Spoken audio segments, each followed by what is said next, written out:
आगामी निवडणुकीच्या पार्श्वभूमीवर पवारांच्या राष्ट्रवादीची बैठक वायबी चव्हाण सेंटरमध्ये शरद पवारांच्या उपस्थितीत बैठक सुरू। बैठकीसाठी काँग्रेसचे बाळासाहेब थोरातही पोहोचले। अहिल्यानगर जिल्ह्यातील पदाधिकारी कार्यकर्ते या बैठकीला उपस्थित आहेत। अहिल्यानगर जिल्ह्यात मविया म्हणून सामोरं जावं अशी पदाधिकाऱ्यांची भूमिका आहे। प्रदेशाध्यक्ष शशिकांत शिंदे, रोहित पवार, प्राजक्त तनपुरे उपस्थित आहेत।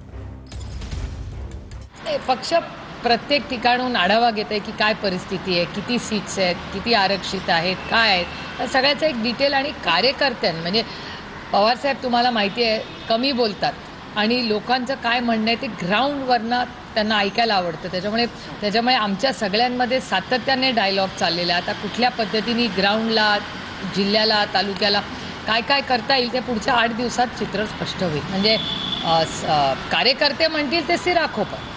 त्यामुळे कार्यकर्त्यांच्या मनात जी भावना असेल अर्थातच तीच घेऊन आम्ही पुढे जाणार।